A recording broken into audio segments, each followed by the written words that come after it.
ladies and gentlemen. We are all welcome to today's session on sustainable infrastructure and resource efficiency in international development. This is the 33rd edition of our IPEAA lecture series. And this lecture is very, very important. Is to deepen our understanding on sustainable infrastructure and to demonstrate the role of resource efficiency in enhancing project sustainability. Above all, it also calls for action. It calls for multi-sector collaboration. So the lecture involves every one of us, and it calls us to action. So I encourage every one of us to listen attentively, to reflect on the insights, and to actively participate in the discussion that we follow. Because together, we can contribute to a future where infrastructure serves both people and the planet effectively. We are glad that we are all here. Before the lecture, we will listen to the chairperson's opening remarks. We also listen to the special guests of honor. We listen to the good messages from the special guests of honor and the guests of honor. So now I will invite the chairman. I'm pleased to introduce our esteemed chairperson in person of Professor John O. Adeoti. Professor Adeoti is a professor of development economics and head research management department of NISA. He was the pioneer head of innovation and technology policy department of NISA. So, Prof. Sir, I invite you to give your opening message. Thank you very much, my dear brother, Dr. Hadideye. Evening, sir. So I'm really appreciative of the work you are doing in the department. I've led the department many years ago, and Professor Oladokun in particular has done so much to keep drawing me in, and I'm really very happy to get involved tonight. For all my colleagues, the alumni, I know we are scattered all over the world. I welcome all of you to this meeting. But as a matter of protocol, let me first of all recognize our special guest of honor in the person of Mr. Adeyeye Joseph. I'm not sure he's online with us already, but if he is, I'm quite happy that he's hearing my voice. The guest of honor, Mr. Akintunde, I'm glad to meet you here. Thank you for the great work you are doing at ISI. Many of us have been beneficiaries. All my children passed through your hand, so God bless you. I'm happy that I'm meeting you on this platform. Then I want to especially recognize our guest speaker, Engineer Godson Uhuruogu. I'm coming in contact with you for the first time, but something very delightful for me is that you see, I'm one person that is very critical of my generation's contribution to Nigeria's development. And though you are not so young, you are an adult full-blown man. You graduated 20 years ago. So yeah, I can't call you a young man. But the thing is that I keep telling people whom I assess as coming after our own generation that they should do something about Nigeria, something positive, something that we can all be proud of.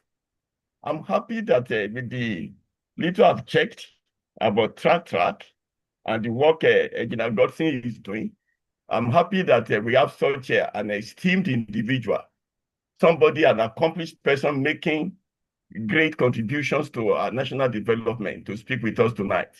So uh, I'm really delighted to chair a meeting where he's speaking. So thank you for accepting the invitation of the department.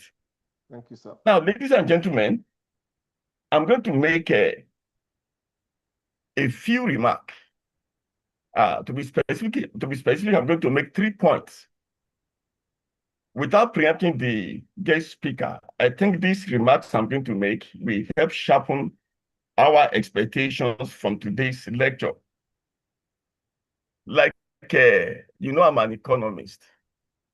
I'm one of those few persons who went from being an engineer to be an economist. So I understand as an engineer what infrastructure is all about. And at the same time, from the perspective of an industrial engineer and an economist, I have a good understanding of what resource efficiency is all about. So in that context, the first remark I want to make is that sustainable infrastructure is at the center of sustainable development. And for those of us who have the benefit of knowing how this big world sustainable development started with the Brundtland Commission in 1987, we know that it's an international matter, which we are all passionate about. But let's take note that sustainability that does not prioritize the needs of developing countries is unhelpful, especially for those of us from this part of the world. And what do I mean by this part of the world? Sub-Saharan Africa. That's Nigeria and so many other countries in Africa. And what are these priorities? Poverty reduction, job creation, industrialization, and there's so many basic issues that many of developed countries are no longer grappling with, which we still have to deal with. So sustainable development is a global phenomenon, but it must deal with these priorities. Number 2, resource efficiency has both micro and macro dimensions. The micro dimension is managed at the enterprise level and is largely guided by economic rationality at the firm level. However, the macro dimensions is influenced by entrenched institutional arrangements at the national and international levels. Responses by national stakeholders to international perspectives determine resource efficiency performance at the macro level and has profound implications for firm-level resource efficiency. So this is the second point that we must get clear if we are going to really be able to relate with the lecture of today. And the final point, the third point I'm going to make, is a question. I frame it in a question form. How should Nigeria respond to or manage international perspectives on sustainable infrastructure and resource efficiency? Recall that I said, sustainable development is a global matter, it's a global phenomenon. This question that I'm raising as the third remark is what all of us must be ready to provide solution to, answer to tonight. And we believe that our guest speaker, by the time he finishes, we shall be able to gain some reasonable insights into what could be the answers to this very important question. So, ladies and gentlemen, once again, I want to say thank you for being on this platform tonight to join in the lecture. I wish every one of us a very fruitful deliberation. Thank you very much once again. Thank you very much, sir. We appreciate your message. Now, I want to invite our special guest of honor. Our special guest of honor is Mr. Adeyeye Joseph, who is the MD and editor-in-chief of Punch newspaper, but is ably represented by Dr. Oladimeji Rahman, who is the news editor of Punch newspaper. Actually, the collaboration that we expect from this lecture has already been kickstarted by Punch, because they have started by giving feasibility to this lecture. This lecture was graciously published in the Wednesday, June 11 edition of the Punch news paper, and we appreciate that. So I will invite Dr. Oladimeji Rahman to give the goodwill message. Thank you, sir. Thank you very much, Dr. Adeyeye. I'm glad to be here representing the MD and Managing Director of Punch Nigeria Limited, Mr. Adeyeye Joseph. So, but let me start by with the protocol.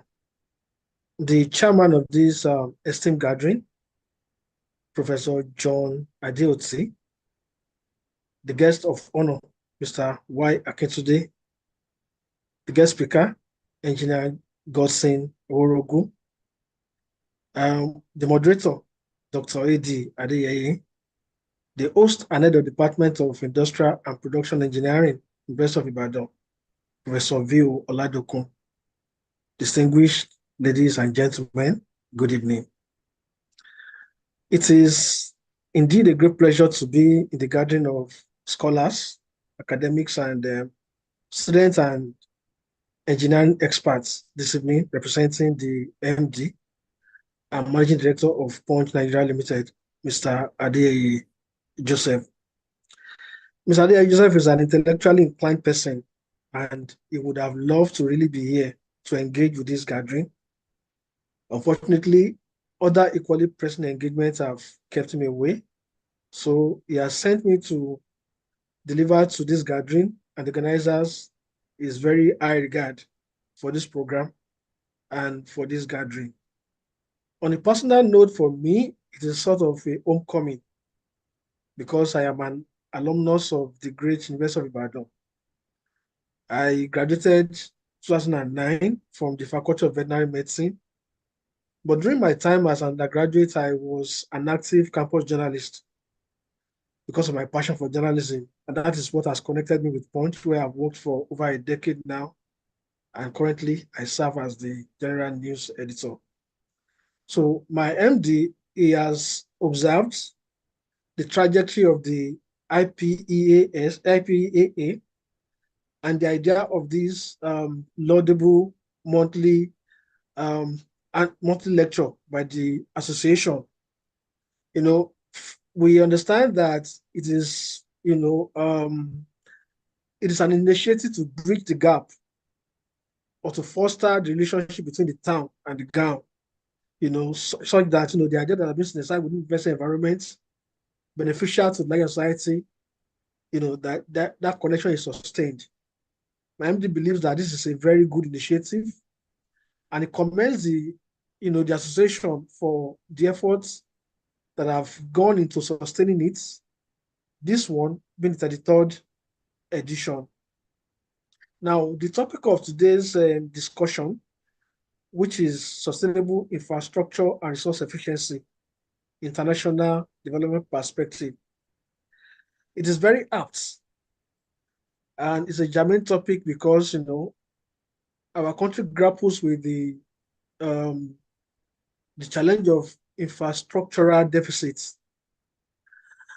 And as a newsman who daily deals with news, one of the trending issues right now is the wave of emigration of our people, particularly the young people abroad. And one of the things they cite is that where they go, the more developed countries are more functional because they have more functional infrastructure in place. So this is why the discussion about developing infrastructure, cannot be overemphasized. And it is good that, the alumni has thought it wise at this time to bring this discussion to the table. Closely tied to this issue is the issue of funding and how well resources appropriated for infrastructure, are being used. What we have found is that our country has a challenge of, money is appropriated, but the question is, does the money really get to the end report, to the end point, or does it achieve the intended purpose? So this evening, I look forward to an engaging, discussion where we can borrow a leaf from what is being done from the, more developed society, that we can adapt to our own environment, and that the discussion here can foster ideas and collaboration that would eventually be part of the solution to this long-standing issue of infrastructural challenge in our nation. So once again, I'd like to say that my MD feels highly honored to have been invited to be part of this discussion. And I wish us a fruitful deliberation this evening. Thank you very much, sir. Thank you very much, sir. We are very grateful. We now listen to our guest of honor, Mr. Akintunde, who is the principal of International School, University of Ibadan. And of course, we know that that school is really international. And those students that at least passed through our department from that school came out in flying colors. The school has been helping us to mold our youth. So we want to listen to you, sir, Mr. Akintunde. Thank you very much. Thank you, sir.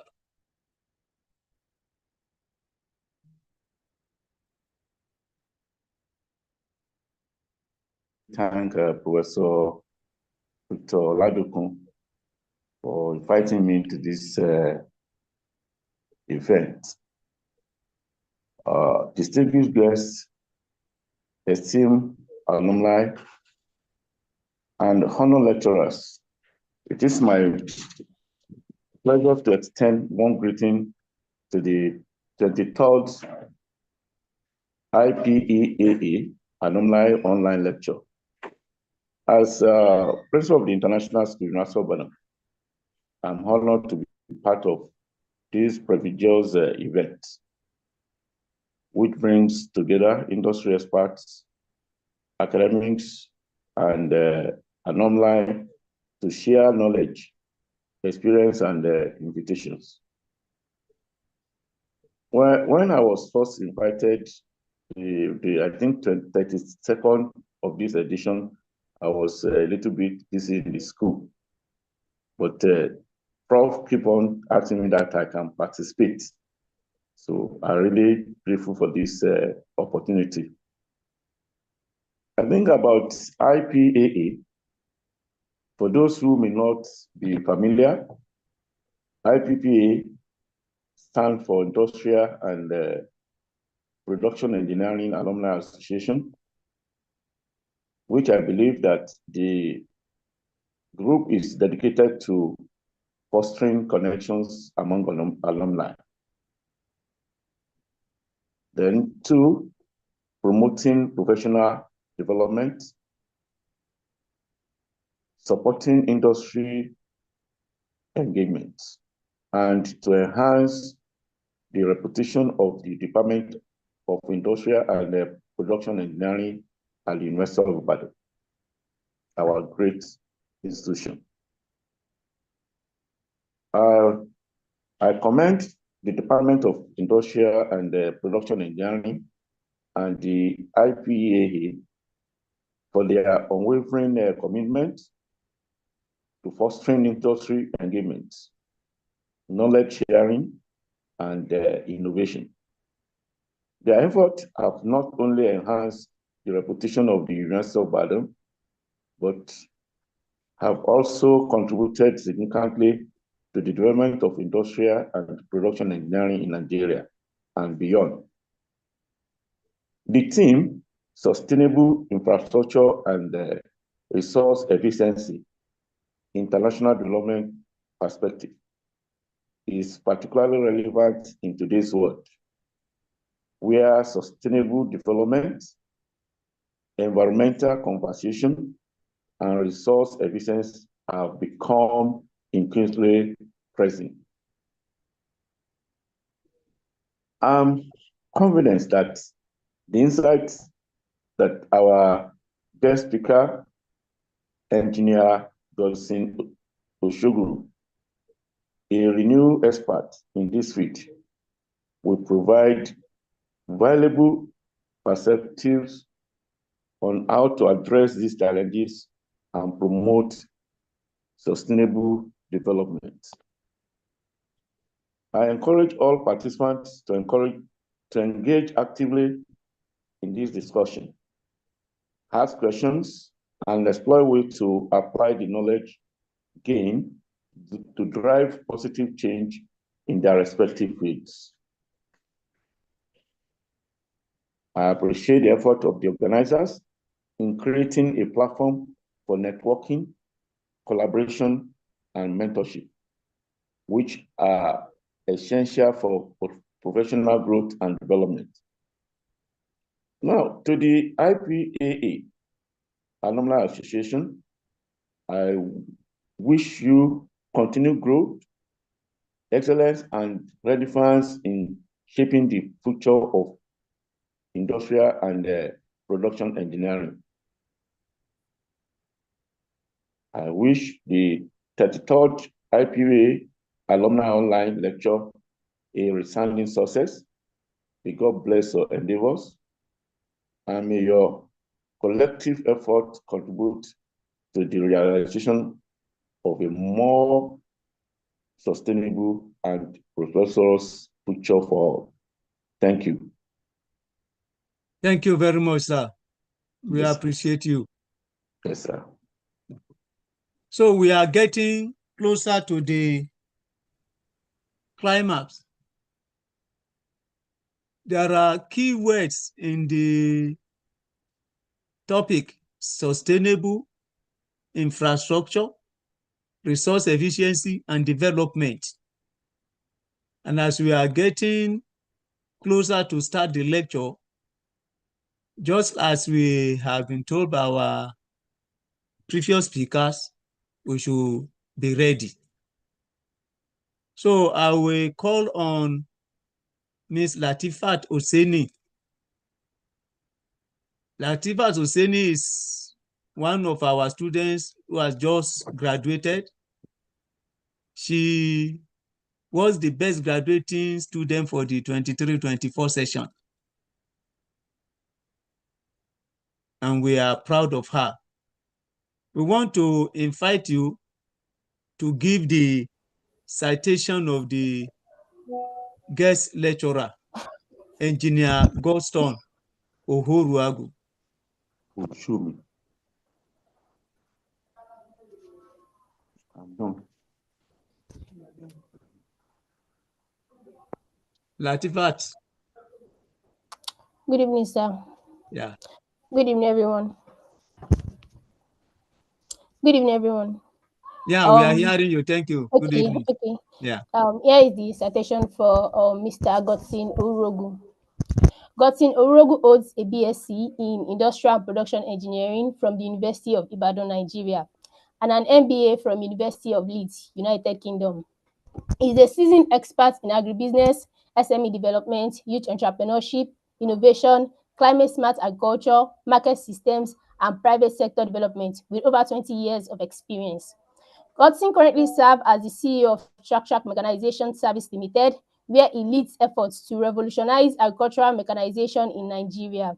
He achieves this by leveraging technology and innovative financing solutions to empower smallholder farmers.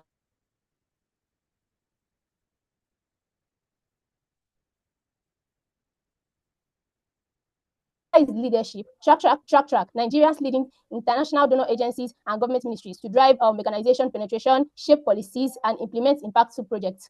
The company has also facilitated groundbreaking interventions with various cooperatives, such as Tufan and Tuan, introducing two-wheel tractors and multi-crop threshers across several Nigerian states. This intervention has benefited over 19,000 women farmers and recorded high loan repayment rates. Prior to his role at Track, Godson served as managing partner at Ikore International Development Limited, where he led private sector engagement and agri-tech innovation to promote inclusive market growth and build resilient communities.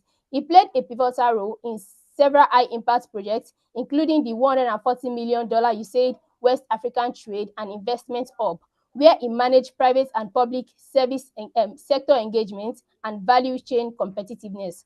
He was also deeply involved in the FCDO Propcom McAfee program, championing interventions in agricultural input, mechanization, ICT for agriculture, and climate-smart portfolios. His work extends to notable initiatives such as World Bank research projects on tree cover losses in Nigeria, which provided key recommendations on leveraging carbon finance to incentivize afforestation and evaluating regulatory compliance for forest risk export commodities. He also contributed to the Pink Chevron market linkage program for SMEs in the Niger Delta and oversaw 212 SMEs in Nigeria's federal government World Bank UID program, managing a grant portfolio of 900 million naira. A strategic thinker and a tech-savvy leader, Godson is highly adept at designing and managing complex development interventions that deliver measurable impact. Please give it up through reactions to our guest speaker today. Thank you. Thank you very much. So we are to listen to the guest lecturer now, Engineer Godson Ohoruagu. I believe we will get a lot from the wealth of his experience. So you are welcome. Thank you very much, sir, and good evening. Please, can you confirm that you can hear me? Yeah, we Good can evening, hear you clearly. All right, fantastic. Thank you very much, sir. Yeah. Let me start my slide. Okay. Thank you, everyone, for this opportunity. Let me start by appreciating the special guest of honor, Mr. Adeyeye Joseph, the MD Editor-in-Chief of the Punch newspaper. And our guest of honor for today, thank you, sir, Mr. Y. Akitunde, Principal at the International School, University of Ibadan. The chairman of today, Professor John O. Adeoti, the Head Research Management Department at NISA. And then our host, our very host, Professor V.O. Oladokun, the HOD Industrial and Production Engineering Department, who was my final year project supervisor in 2003. And ever since then, I mean, he's been a father figure and a mentor. Thank you, sir, for the opportunity to be here this evening. And then again to our moderator, Dr. A.D. Thank you so much, sir. I also remember you were one of my lecturers back then in UI. Thank you. Good to see you again, sir, after about 22, 25 years. It's my pleasure to be here this evening. My name is Godson Ohorogu. I serve as the CEO of Track Mechanization Services Limited, based out of Abuja, but we cover the entire country. My topic today will be looking at sustainable infrastructure and resource efficiency and international development perspective. I'm going to be speaking from my experience of about 20 years, 16, 20 years in international development space.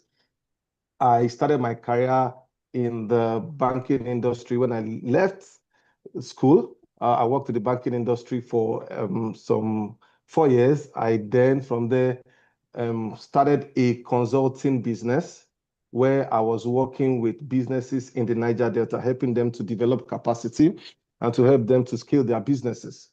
And after some time, I went to University of Leeds to pursue my MBA and then returned to the country to start one of the very first innovation hub in the Niger Delta part of Nigeria called Focus Hub. And I was in Focus Hub between 2013 and 2015, from where I then left to Abuja to work with a project funded by the UK government, at that time called DFID, but now called FCDO.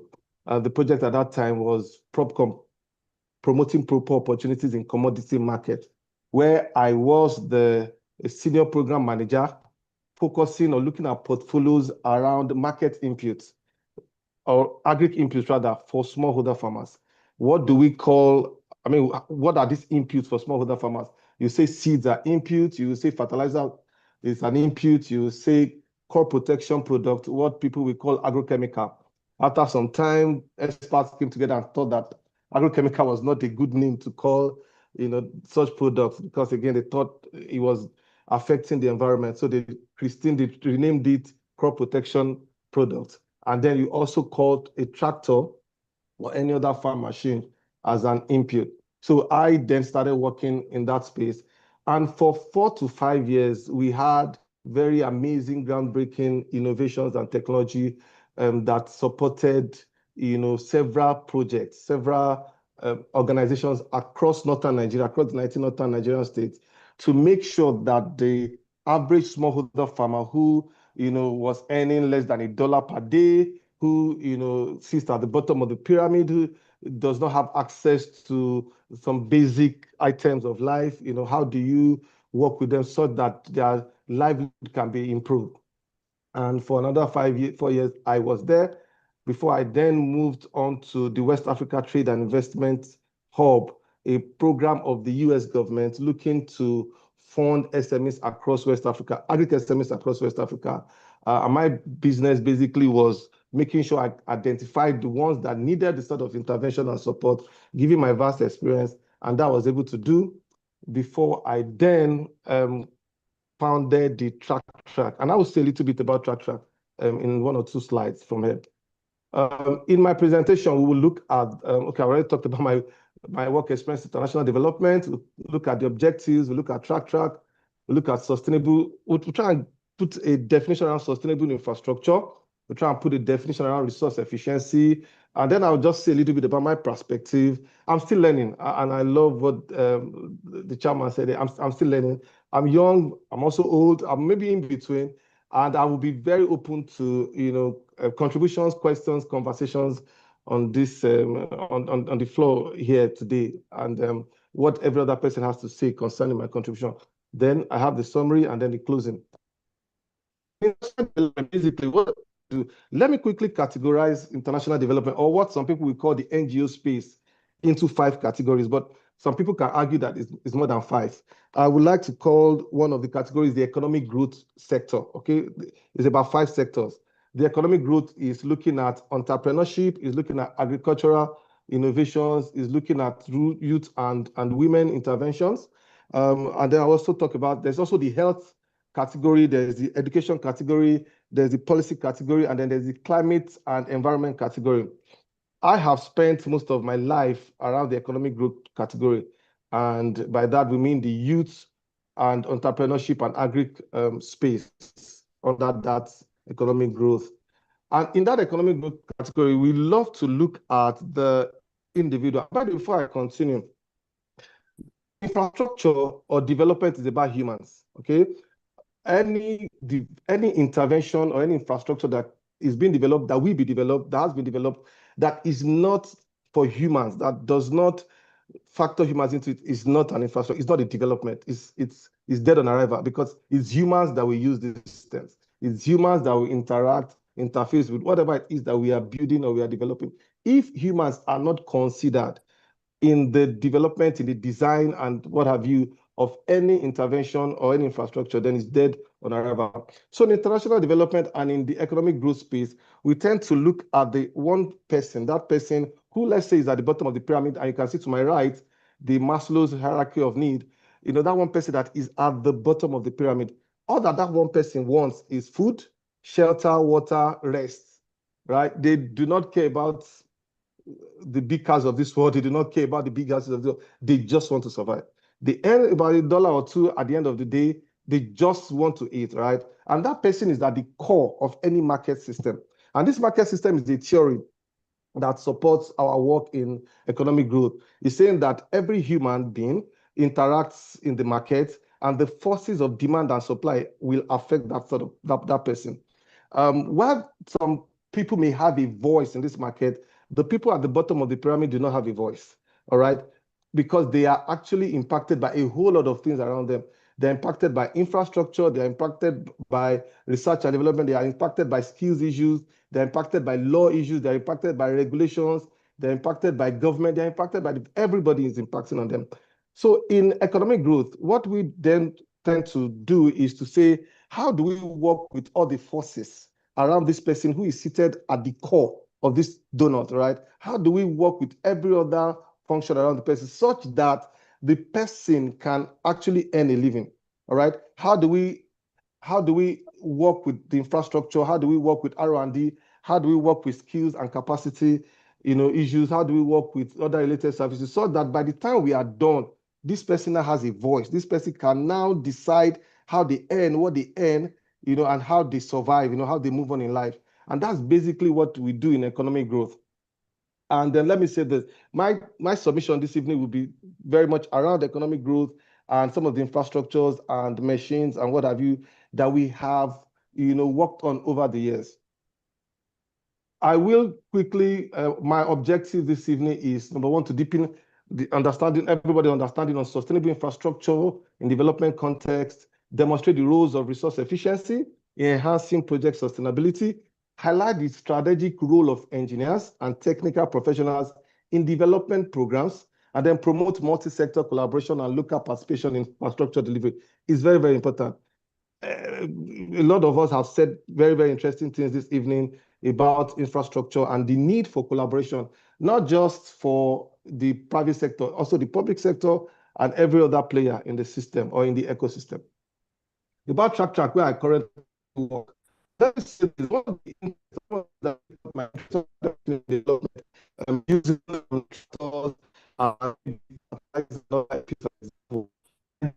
the lowest density in the whole world. Okay. When I conducted the research about some few years, about 5-6 years ago, we realized that we had just less than 5,000 tractors. And at that time, US had about 4.3 million tractors all across US.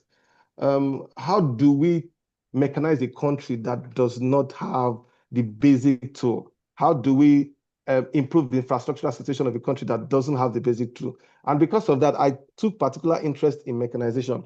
And in TrackTrack, we have a platform that leverages technology for innovative financing, tractor leasing, and crowdfunding, especially targeting smallholder farmers across West Africa. We are currently working with a funder who is interested in working with about 10,000 youths across Nigeria to make grants available to many youths, mainly youths in some select states, to purchase 2-3-wheeler, 3-4-wheeler tractors, who in turn would then use it for business, use these tractors for business. They then make money and improve and increase their livelihood. And as a leading tractor leasing company, we collaborate with the private sector, international donors, and government ministries to drive mechanization penetration and shape mechanization policies. I have spent a good part of my life chasing government, folks and officials around, trying to see how we can improve the mechanization situation, especially policies in Nigeria. If you are going to import, for instance, a semi-knockdown or complete knockdown tractor today, what you may be charged at the ports may be different from what you'll be charged tomorrow or next tomorrow. I have been working around that. I would leave that out of this conversation, but there's a whole lot that we're doing around policy, around improving the mechanization situation in Nigeria. And let me just say this. We have about 80% of the rural population who depend on agriculture. We have currently about 7 tractors per 100 square kilometers land, which is interesting. To date, we have only been able to cover 30 million hectares of arable land. Meanwhile, we have 80 million hectares.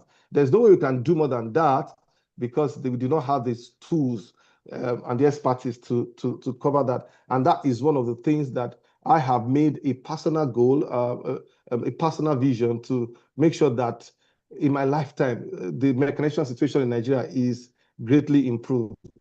Okay, so some of the challenges that people talk to you about or tell you whenever you talk to them about the situation is fragmented land holdings. You have a situation where farms are not together. It's pretty difficult for anybody who is even offering mechanization services to be able to service the farmers because the lands are scattered, they are kilometers apart. So how do I do 1 kilometer in one area and then, how do I do 1 hectare in one area and then travel 5 kilometers to another area to do? Currently, without calling names, one of the biggest tractor manufacturers in the world sells their tractor just their tractor head for 55 million. All right. As of 2015, that same tractor was 4 million. All right. For a 75 horsepower. I mean, if you are an investor and you're going to buy that, how will it be targeting or how will you focus that on smallholder farmers who probably pay you 50,000 or 70,000 per hectare? When will you break even? After how many years will your tractor be able to really cover, so that you'll be able to make enough money to recoup your capital? These are many others as challenges, that people who would want to invest in the space, they face. They face, issues around knowledge of the mechanization value chain. You would think that, again, this would be a challenge to everybody, whether it's the public sector, or the academia, or the private sector. There is a need to actually increase, and improve knowledge of the young people, of farmers, of engineers around some of the basic machines that we have. You think that people will know what some basic parts are, but it's contrary. I am currently in Kefi, and just behind me, I have about 8 tractors of different categories seated in a training that we are running. And you have a lot of graduates, currently about 314 people in this facility. And you'll be surprised that a lot of engineering graduates cannot even name a part. Anyway, let me not bother us with that. But there is the need for knowledge, okay, around these things. Now, my own, and again, our major aim, around this is accessibility, okay? How can smallholder farmers, how can those at the bottom of the pyramid access not just tractors, any other infrastructure that is relevant for their growth, that is relevant for them to make a living, that is relevant for their survival? How can they access it? Are those equipment or those tools or those infrastructure even, can they see them? Are they readily within their community? Are they there? Or is the things they hear about them, they see them in the news, they read about them on the internet, but it's not there. Then availability is one thing for it to be accessible. That means to be present. It's another thing for it to even be available, something that they can use. I find this very interesting. Without also naming names, there was a period I was working with 2 state governments here who had a huge number of tractors parked for months. They were not being used for months, right? Now, those tractors are accessible by my definition, in the sense that you can see them, you can drive through the perimeter fence covering them, you can see them. But are they available? No, they are not available. right? But you can see them, right? And that is actually how I like to define this. Machines, infrastructure have to be accessible. Apart from being accessible, they have to be available. They have to be, people can, go to wherever they are parked or wherever they are constructed, and they can access them. They can pick them and use them for their farming, for their farms, or for their own good. Then number three, are they affordable? It's one thing to be accessible, it's something to be available, but can I pay for it? Okay. As of today, for you to lease a tractor, it's about 220,000 for a day. All right. It's a story for another day. How many people can actually afford that? How many farmers can afford that? They will instead get 20 young people, 20 young able-bodied people who will do their 1 hectare or their 2 hectares for a period of 3 days. And they pay them, let's say, 10,000 or 5,000, But then a tractor can do that 1 hectare for you in 2.5 hours. A 75 horsepower or 65 horsepower John Deere or Massey Ferguson can do that for you in 2 hours, and it's done. But humans will spend almost 2 days to do that, if not more, right? Which is also to tell us that these machines, these infrastructures, they are needed. The number 4, capacity. Do they even understand how these things work? And for me, this is my ultimate goal. This is our ultimate goal in Track Mechanization Services Limited. And ultimately, we would like to see increased livelihood, easy access to finance, easy access to mechanization services, and improved quality of life for both smallholder farmers and MSPs, that's mechanization service providers. Let me quickly say something about sustainable infrastructure. Not necessarily to define it, but some of the information out there for us around sustainable infrastructure. Number 1, sorry, it's gone fast. Sustainable infrastructure encompasses the planning, the design, the construction, operation, and maintenance of infrastructure systems, while considering economic, social, and environmental sustainability. What are the key components or key aspects of infrastructure? Economic and financial sustainability, whether it's road that the farmers need for them to be able to transport their goods from the rural area down to the city, which is a big challenge for us currently. 50% of what many farmers currently harvest in Nigeria is wasted, okay, because of issues around this sort of infrastructure where they cannot, readily transport their goods from wherever they are, they are being from the farm gate, let me put it that way, to the market, okay? They're not able to move them, the infrastructure, move them around. The infrastructure is not there.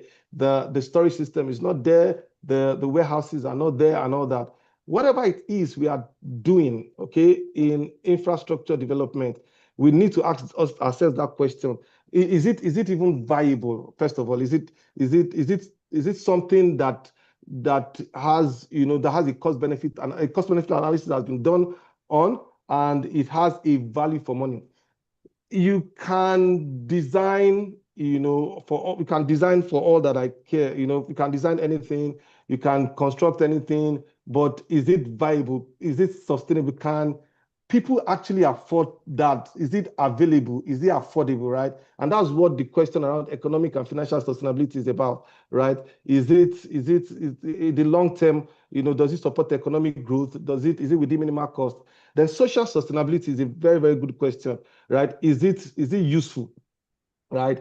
We all know how that some people, let me put it that way, will construct or design infrastructures that are basically useless, right? They are just there to tick a box. People cannot use that. I don't want to cite examples, but there are examples all around us, right? Where, you're asking yourself, what is this infrastructure doing in this place? Is it necessary, right? Is it what people need? For instance, do you design an irrigation infrastructure or a facility for an area that does not require irrigation? All right. Meanwhile, the areas that require irrigation do not have that sort of irrigation facility. Okay. Is it socially sustainable? Does it make sense? Does it address the needs of the community? Is this something they want? They have the environmental sustainability, which is another big question, right? What's the impact of our design? What's the impact of our construction on the environment? Does it have a negative impact on the environment at the end of the day, okay, or does it benefit the environment? Then we have another question, which is the circular economy. Is it made of sustainable and recyclable material, or materials that, in the long run will even affect, the community, and a whole lot of other things? Let me go to resource efficiency. Now, resource efficiency may sound contradictory to what I just said, to sustainable infrastructure, because in resource efficiency, you are saying, here is it cheap? Is it cost efficient, right? You are focusing on waste, which is very, very fantastic questions for every time we design. Okay, and as an industrial engineer, I have had to move from my knowledge of industrial engineering across all my interventions over the past 15 years, because every time you're asking yourself that question, yes, this is good to have, right? This facility is good to have. This design is good to have. This irrigation belt is good. I mean, this irrigation pathway is good to have. This machine is good to have. This tractor is good to have. But is it reducing waste in any way? Is it contributing positively in any way, to the situation, of the smallholder farmers, or does it even make it worse? All right, so here we define resource efficiency in the most basic term as doing more with less. Can we find another way to achieve the same target? Is it possible? It involves using available resources, including materials, energy, water, and even land, in a way that maximizes output and minimizes waste while reducing environmental impact. Let me say something here, and let me use an example. I was speaking with some of our trainees here, and I asked them, one of them said he planted corn on 10 hectares and he harvested about, no, sorry, he said about 2 hectares and he harvested about 30 bags. And he was happy with himself. He tied down 2 hectares of land just to do 30 bags. And by the time we analyzed it, he realized that, man, he had wasted that land, he had wasted the input, he had wasted his resources. Why some things may be good to have, but then you need to ask yourself the questions, right? Does it minimize waste, right? Does it reduce resource consumption? Does it promote sustainability? Does it improve efficiency, right? And does it embrace circular economic principle? Let me quickly say this around access and equity. Sustainable infrastructure must be inclusive. And I said it at the beginning of my talk. Whatever we are designing, whatever we are developing, whatever we are constructing, as industrial engineers, as development practitioners, as government, as academic, whoever we are, whatever we are coming up with, it must be inclusive. It must have a human interface, right? It must consider the people that we benefit, that's from that infrastructure, from that project, from that intervention. Infrastructure is not only about structures, it's also about human access. Can they use it? Is this something that is available for them? Can they touch it? I gave an example of tractors being everywhere. Lockdown, huge number of tractors, lockdown, barbed wire everywhere, but it wasn't for human beings. I don't know who was going to use that. The whole place was already overgrown with weed, right? Whatever it is we are designing, is it accessible? Can humans use it? Whether it's road, whether it's clean water system, whether it's renewable mini grids, internet access, transportation, it must be fit for purpose. It must be inclusive. It must focus on humans. We must focus on reaching marginalized and vulnerable populations. Engineering and every other sector is all about designing solutions that will improve the situation of human beings, that will improve the situation of the downtrodden, the poor, the impoverished, the people who are at the bottom of the pyramid. And always looking at things from the lens of an industrial production engineer, I want to design cost-effective infrastructure using lean models or methods that maximize output while minimizing resource waste. All right. I also want to use data analytics to model access gaps and optimize placement of community infrastructure. Sometimes when you are about 20, let me give you an example. In 2017, we were designing some infrastructure in Niger State. And the infrastructures were also going to come with multi-crop thresher. And then there was that debate around the location of this multi-crop thresher. These threshers were actually going to come from Brazil. Huge, gigantic threshers, multi-crop thresher, doing about 5 crops. And then there was the question of where will it be placed, right? I know when you do things like this, there would now be the political economy, the politics of it. All right, is it going to be placed in certain places where there's going to be some certain people have political patronage or want political patronage, or will it be placed in farmers' communities places that need these things, right? And this questions come up every time when, as an industrial engineer, you are designing models and looking at designing solutions for smallholder farmers and for everybody that needs to benefit. You're trying to optimize where you get the best result. Many times you just have to look the other way and do the right thing, right? You need to take it to the people that will benefit. It comes up every time. There is that question of, do we go political or do we, go the right way? Do we keep it the way it should be? And then how do we drive mass customization of infrastructure to meet diverse needs within budget constraint? Then number two, resource efficiency, which I already talked about. Okay, sorry, I'm gonna local ownership and sustainability. It says here, build with, but not just for community, build with them. One of the things I've seen in my experience, in my days working in development, is that sometimes our development experts or professionals, we tend to think we know what people need. We tend to think we know the infrastructure that communities need. No, we do not. The ideal or the best way to do this is to build with the communities. What exactly, or what sort of infrastructure do they need at that time? Is it a storage or a warehouse for their goods, or is it something else that is not relevant? And because of this, many projects have been abandoned because, it's not what the communities need, but it's just what you need to tick off, your own books that you have provided this. Is it water that they need at that time? They may have some other sources of water, or is it another kind of infrastructure that they need at that time that will improve their life? So you need to emphasize on that, and also emphasize on the use of local materials and labor. Labor is not coming from outside, it's coming from within the community. You need to build local capacity for maintenance and operations. I've seen situations where people who design projects, interventions, infrastructure, what have you, keep coming kilometers, hundreds of kilometers from their location to maintain this infrastructure, whether it's a mini grid or whatever it is. We need to increase the capacity of the locals, of the people in the community, to be able to manage this. And then we also need to encourage economic participation and knowledge transfer.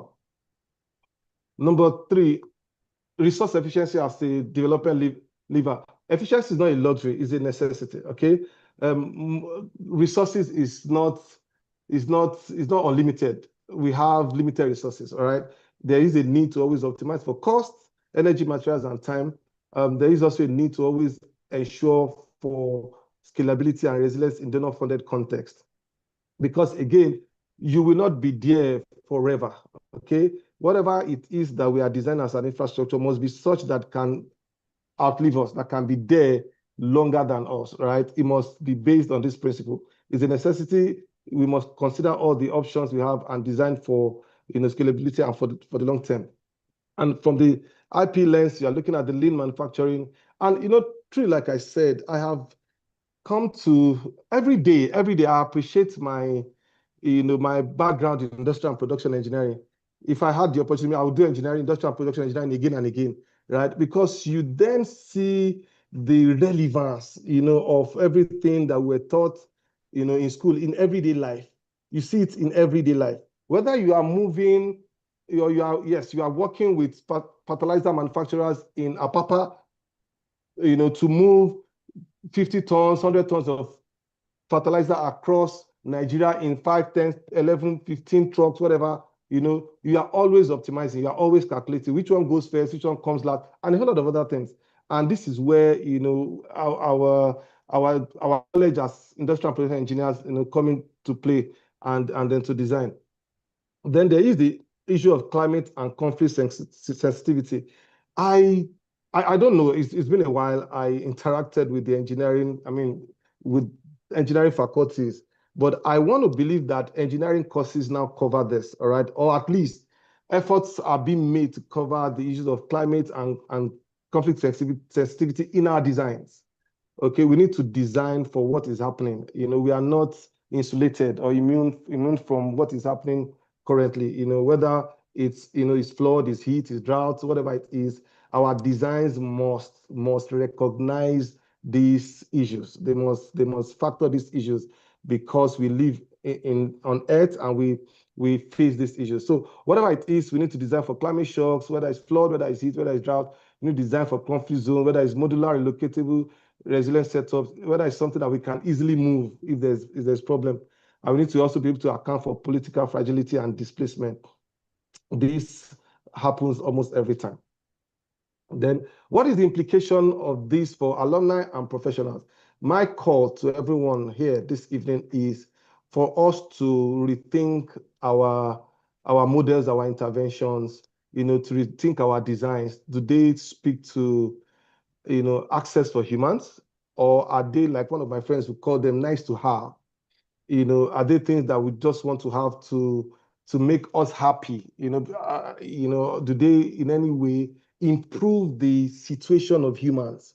Is this something that they can use? Is this something that they can benefit from? Or is this something that, we just want to have? And that's my call to us and also to alumni. We need to, look around us, see if there are other ways we can, especially for those in development space, we can work more collaboratively to help the average poor person around us. In summary, as a practitioner, our focus should be on people-centered and systems-level outcomes of sustainable infrastructure, access and equity, local ownership, efficiency as a development lever, climate shock sensitivity, and then multi-sector collaboration. Development NGOs often serve as the bridge between technical experts, local government, and communities. You could, all right. So, all right, then, thank you.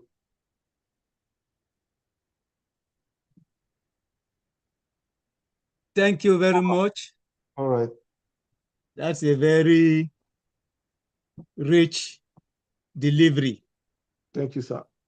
And I know our HOD, Professor Oladokun, has been busy involving people, because that is what is required now, that our curriculum should evolve from time to time. We have been teaching some traditional things like design for manufacturability, this design for product retirement, design for assembly, and we like to borrow some things, especially which I feel relevant to us in Nigeria. That is design for conflict zones. It's a new thing. I have taught students about these other things, but the issue of design for conflict zone never occurred to me before. So at least I have gained some. This one of the things I've gained from this lecture, and we appreciate what has been done and also what is being done as individuals. I will invite the chairman to give his remarks. Okay. Thank you, Dr. Adeyeye. Yes, sir. Now, I want to especially thank Godson for this very lucid presentation, and very brilliant. And we have gained so much. I personally have gained so much because there's what we call a case study. I see track as a very interesting case study where we want to illustrate how we can engender sustainable development right from the micro level. Now, there are three key issues I think I will want to bring about from the presentation. Number one, I think we need to recognize the fact that the quality of the training we give in the engineering faculties have to improve. I've had the privilege of speaking to one of as a convocation lecturer in two universities of technology in our country, FUTMINA and FUTA. And one of the advocacy I made at those occasions is that the world is looking for solution providers. It's good within our our children to have first class, to be very brilliant in the academics.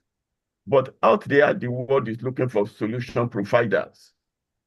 I'm happy that Godson has proven that here to us today. He identified the gap of mechanization, that there's no way we can get sustainable development. There's no way we can get poverty alleviation. There's no way we can get our agricultural development right without mechanization. And he has shown us the various aspects of it. And one lesson for all of us in academia and those in industry and those in government is that we have to be very serious about this matter.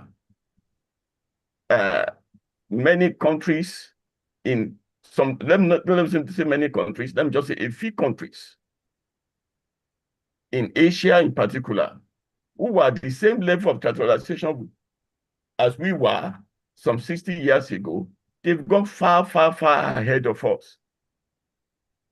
If you see yield per hectare in Nigeria, it's one of the lowest in the world. Meanwhile, countries like Indonesia, Malaysia, don't let me mention Singapore, because agriculture is not major in Singapore. They've done so much. China, they've done so much. They produce multiples of what we do in terms of what we get from input from our acreages here. So what is wrong with us? We need to come together and be very serious about this. And what God has shown us here today is that it's a problem that can be tackled.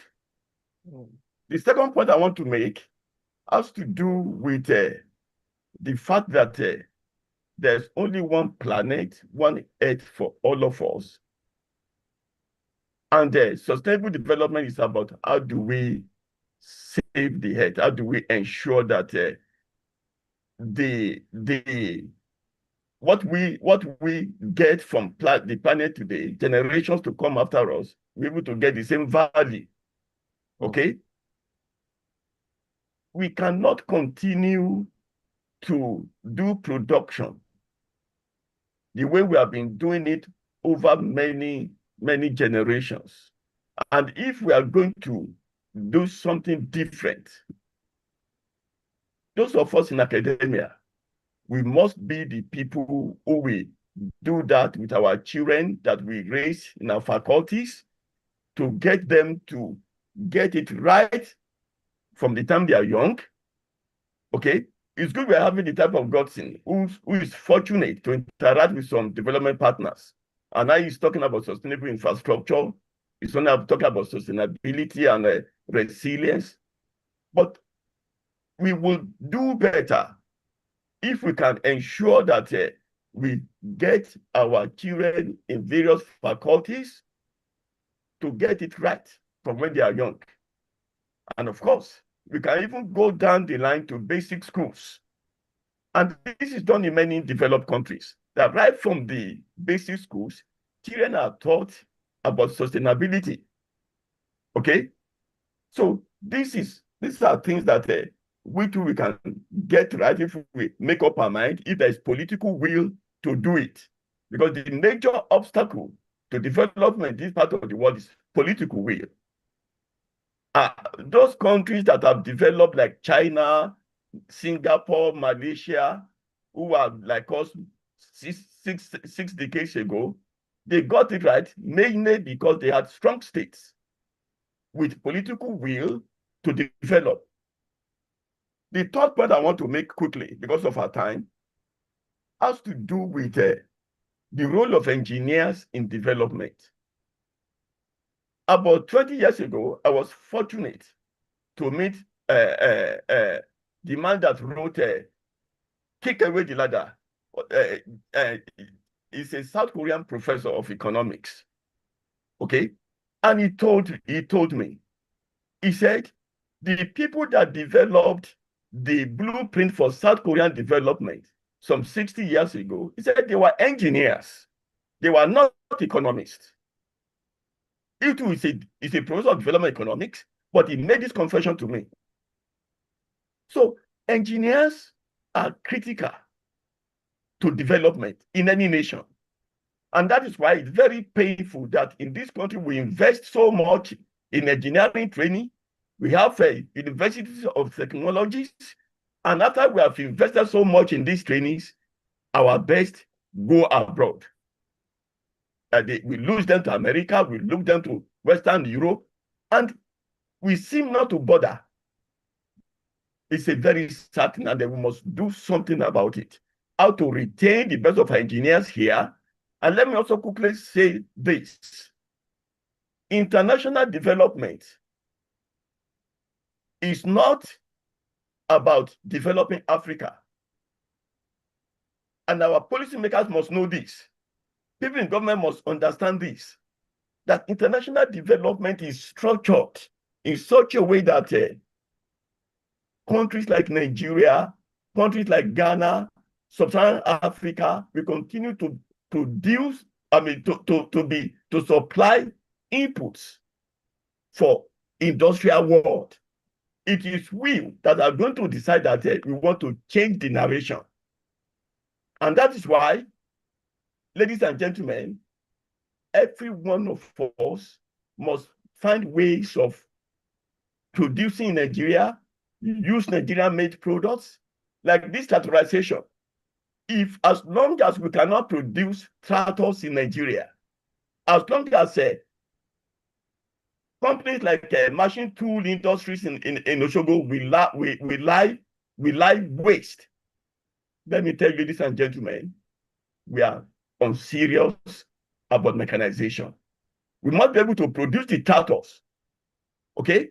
And everybody, those of us in academia, in engineering faculties, like Godson said, he has a life ambition that agri must be mechanized.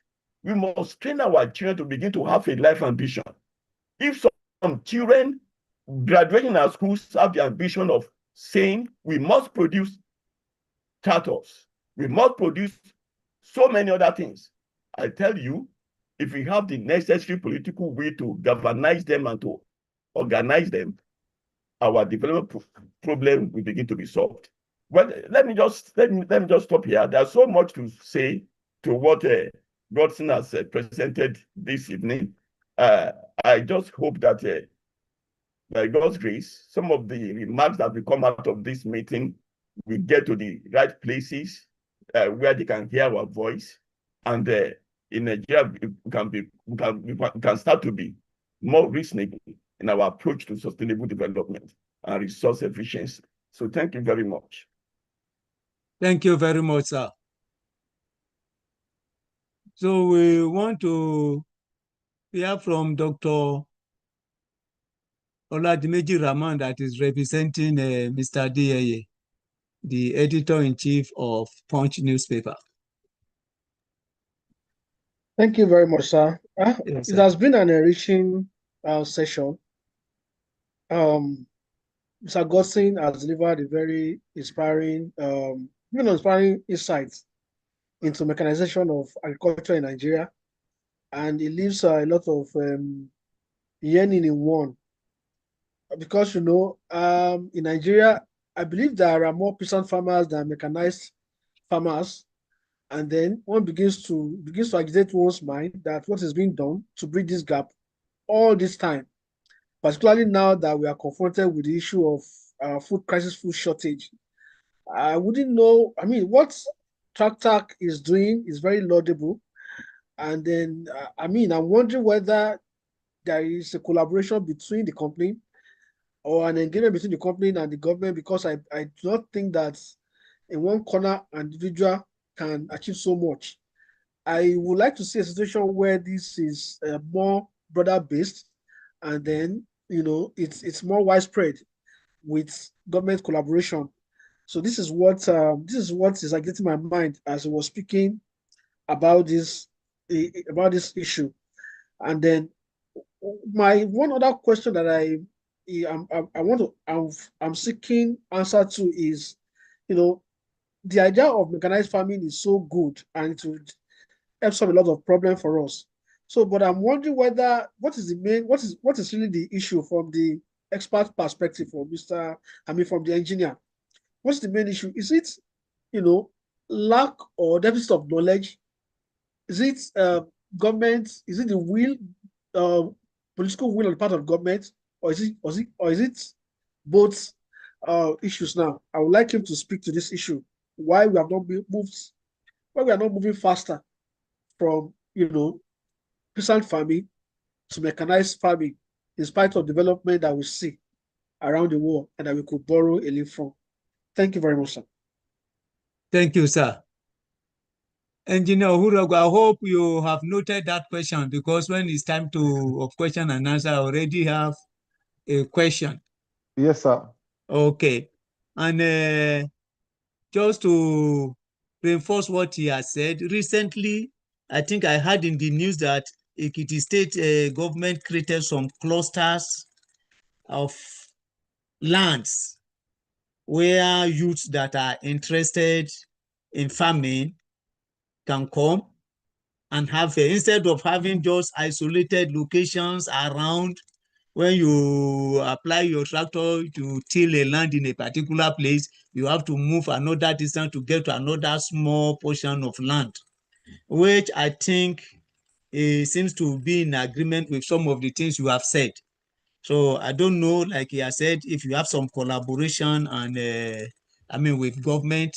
I also pray that there will be political will on the part of our political leaders to hit to these things. So I will call Mr. Akintunde, our guest of honor, to also give his message.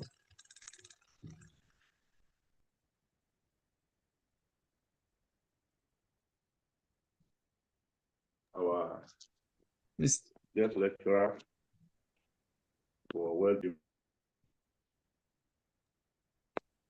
and I pray that God will take us there. But our lecturer did not talk about curriculum for our students. Yes, so, okay. curriculum for our students in this country. When you are just mentioning something now that for interested youths that they would like doing farming, it's something supposed to be for everybody. We lack so many things. Like Singapore. Singapore, I think they came to Africa to take this pakane, and they are the highest producer of pakane. What is happening to our system in this country? What is happening to our system?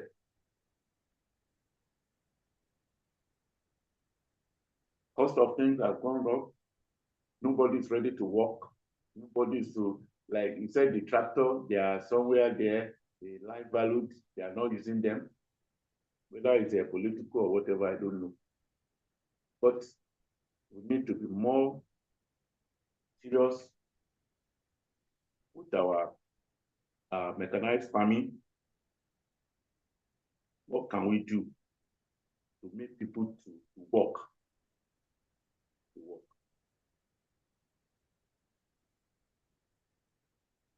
So, have you finished, sir? yes, sir. Okay. Thank you.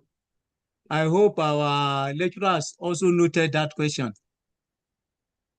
What can we do? We have tractors, accessible but not available. Just there. Well, I think I heard there was a time Nigeria imported fertilizer and it was left in the rain until the whole thing was washed off. That was many years ago during the Second Republic. And we have not been healed of that malady. So that's the question. How do we get out of ICU?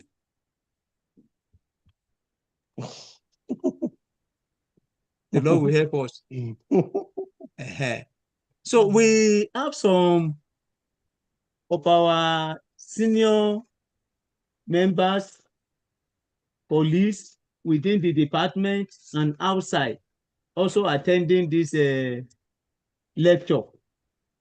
We have, of course, our host, Professor Oladokun, is here. Professor Oluleye, who has been our, do I say father or grandfather? Because he has taught many generations from the first generation. So I don't think there's any one person among the alumni that we say, oh, I have not passed through him. He's also at this lecture. We have Professor Ayeche.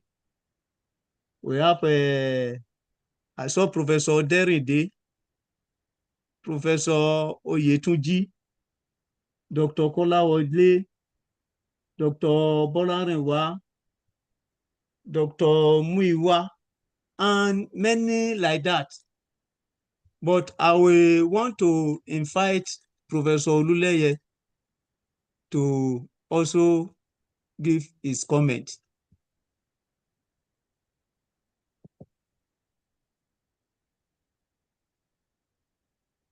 Prof, sir.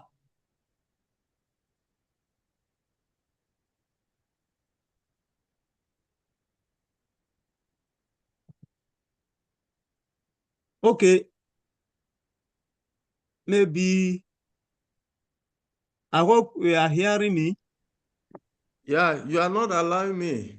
Hello? Oh, yes, sir. Okay, host, please. I was not allowed to speak. Oh, okay. Okay. Yes, Yeah, sir. I think I can speak now.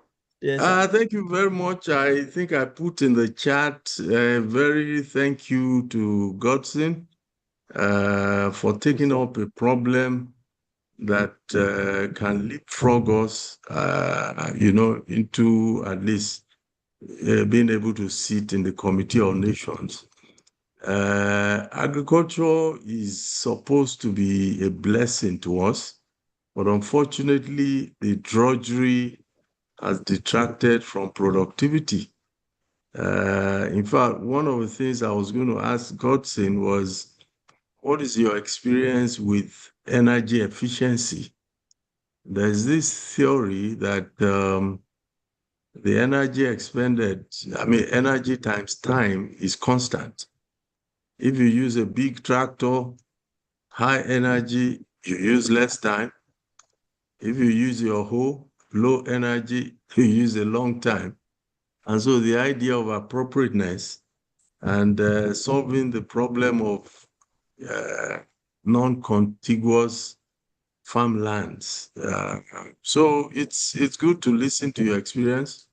And I would say wish you well as you use IE techniques, IE methods to try and solve this problem. I know that late 1978, I was involved in evaluating some African designs of farming systems at IITA.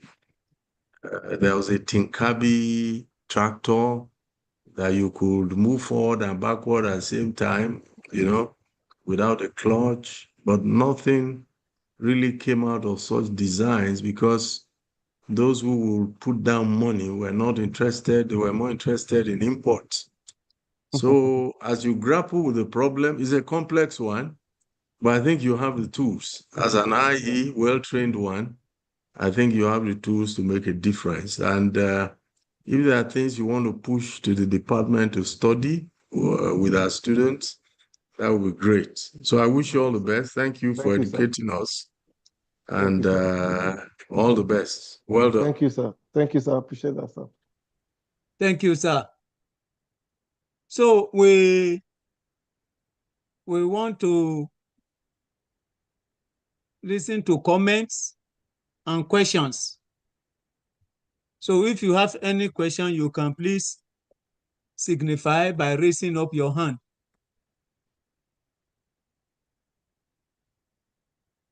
Anybody? Question and comments?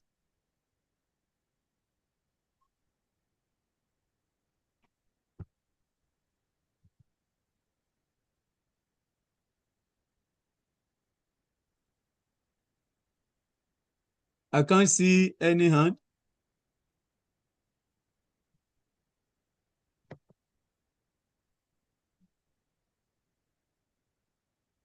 Okay, maybe Engineer Hura should answer the questions that have been asked. And then, All right. yes, sir.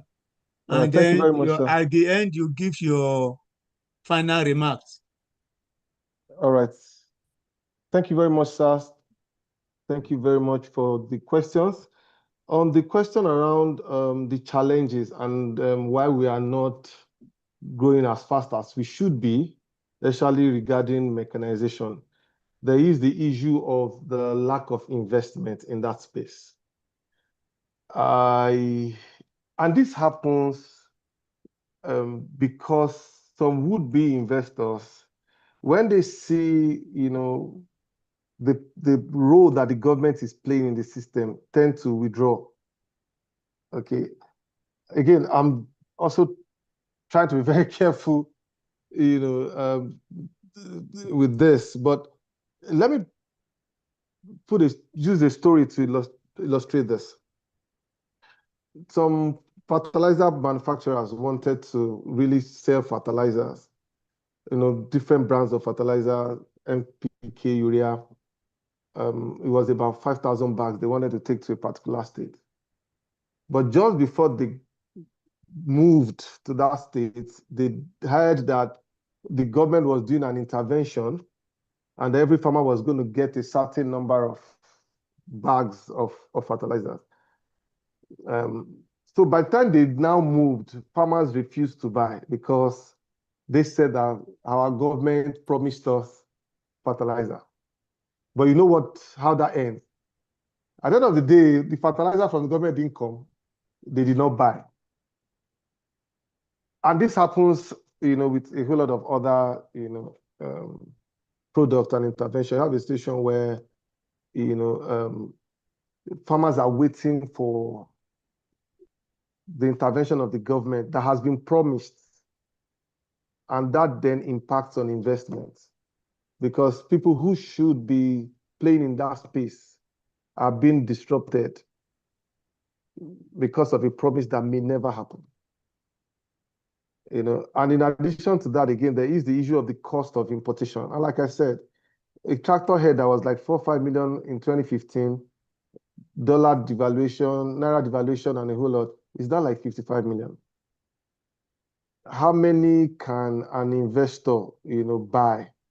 I'm currently involved, or rather in my project in TrackTrack, we are working with a funder and we are fabricating, in the next 2 years, we're going to be fabricating about 583 three-wheelers, and I can show you the image in partnership with the Nigerian Center for Agricultural Mechanization in Ilorin, because again, we need to start looking at local fabrication. We cannot depend on importation forever. It's not working. There's only an amount that can be imported. There's only an amount that can be purchased because of the costs. Costs is one of them, is prohibitive. Lack of investment is also there. It's impacting on that, on the availability of tractors. And then there's also the issue of parts and the issue of skills, right? Do you have the necessary skills? I'm working with another agency of government to train operators. For our information, the level of knowledge you need or skill set you need to drive a tractor is the same that you need to drive a Dangote trailer. it cannot be trained in one day. It will take almost a month. You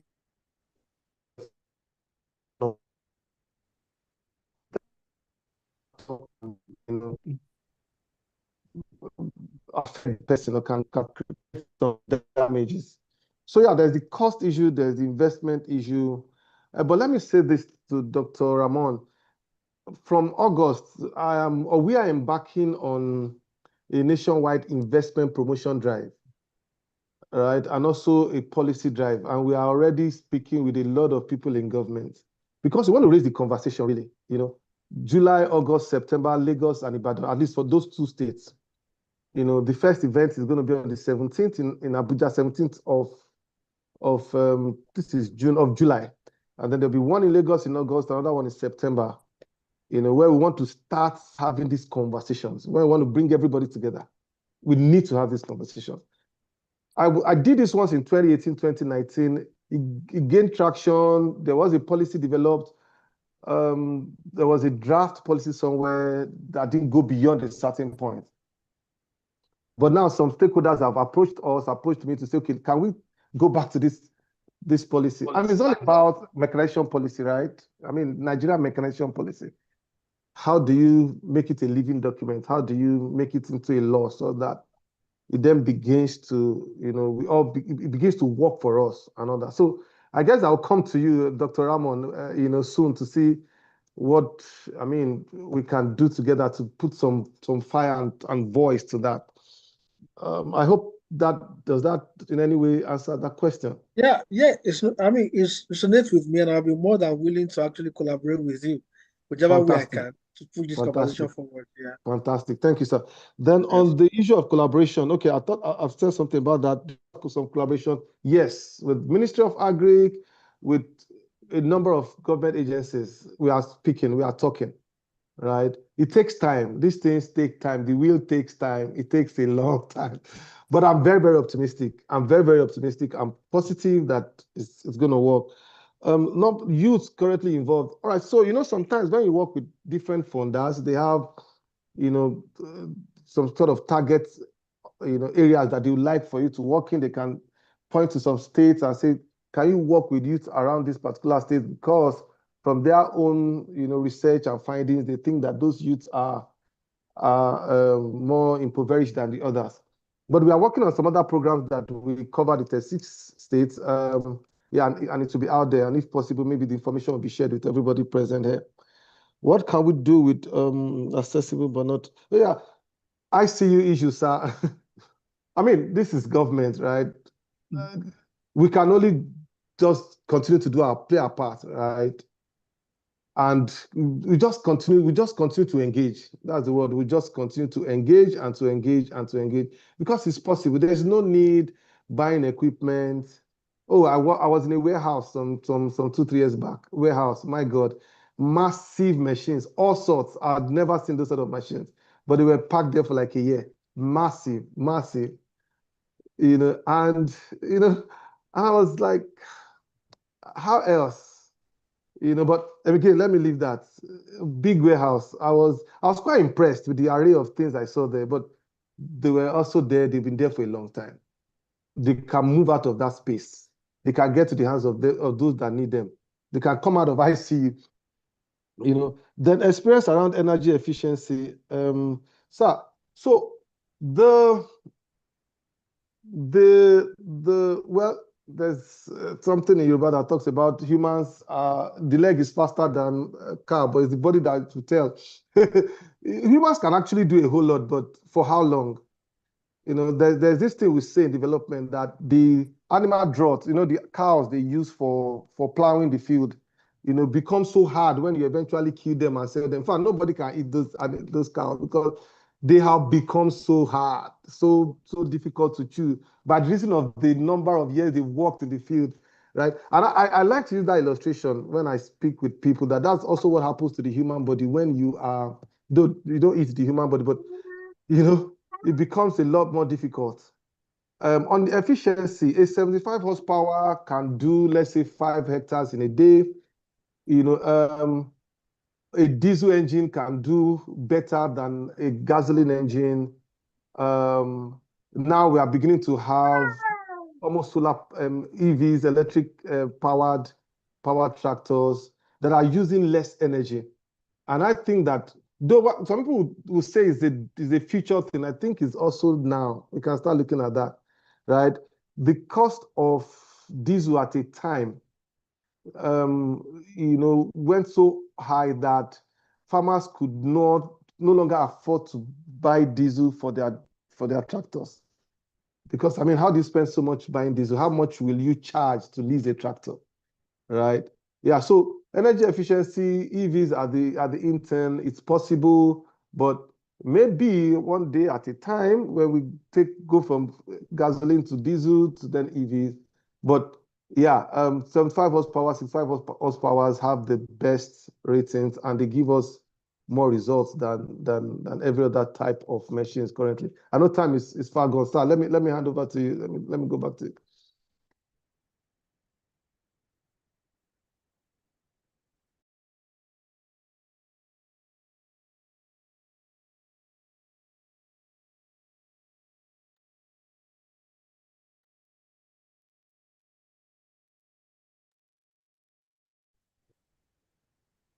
Hello?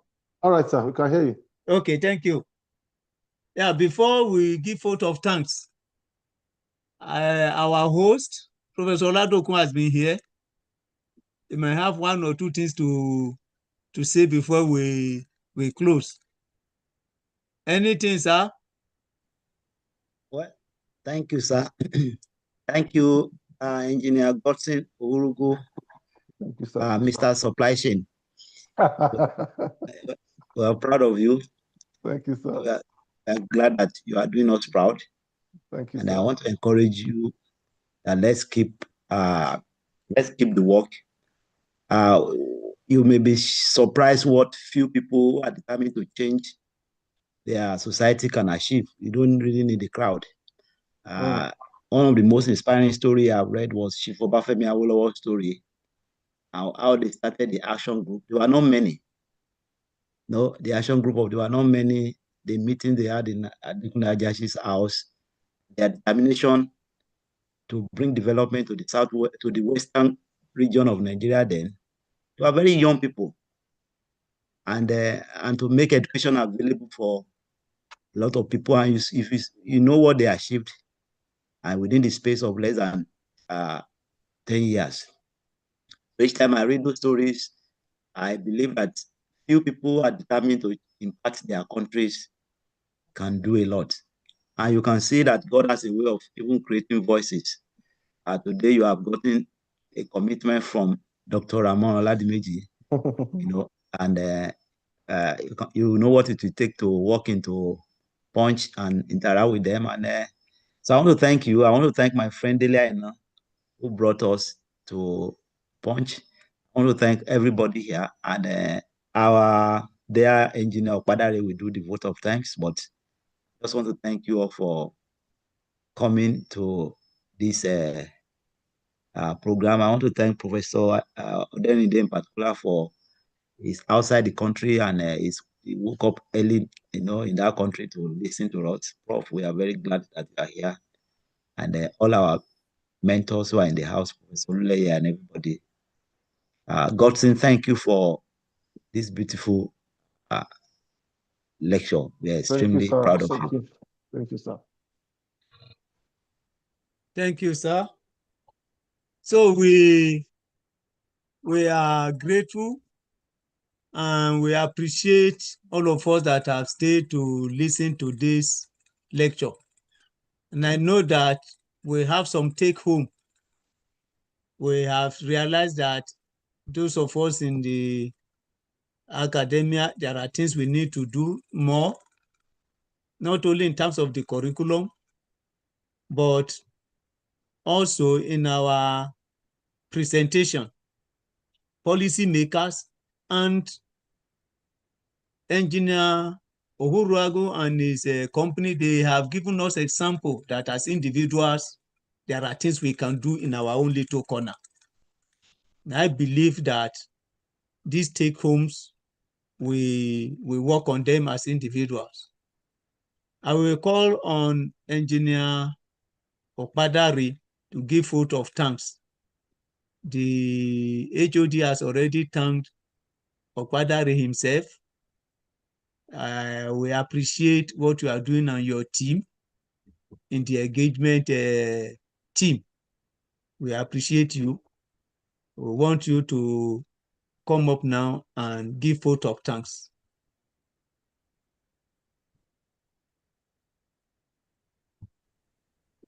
All right. Good evening, everyone. Good evening to you all, wherever you are joining us from all over the world.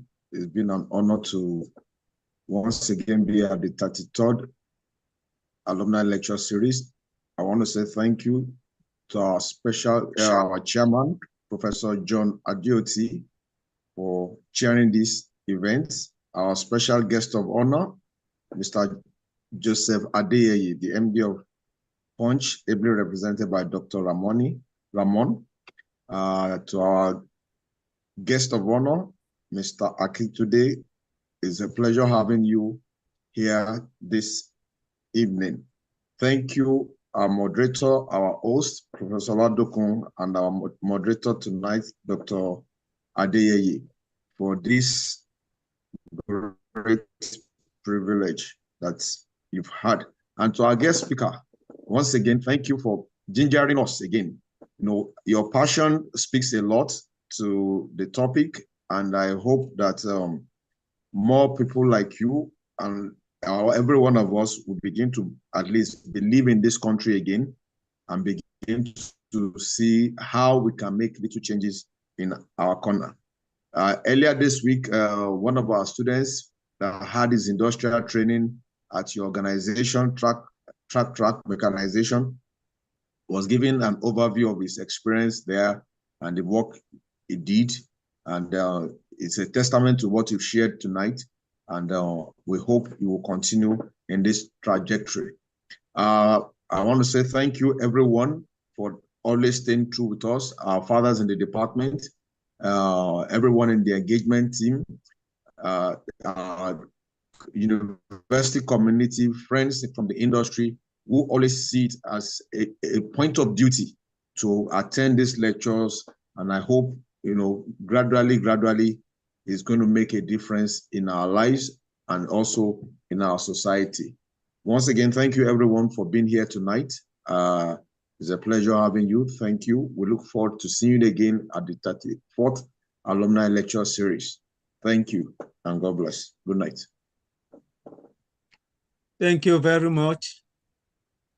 The lecture has come to a close. We appreciate everyone. Thank you. So thank you very much. Thank you, sir. Thank you, everyone. Thank you. Have a good night. Thank you. Good night. Thanks for the opportunity. Thank you, Professor Adioti. We'll see you you see your July face. 11 by the grace of God. To listen to Engineer All right, Raul sir. Badijo, All right, sir. Good night, sir. Chief Supply Chain Officer from GZ Industry. All right, sir. Okay, good night. Thank Good night, you. everybody. Yeah. Thank you.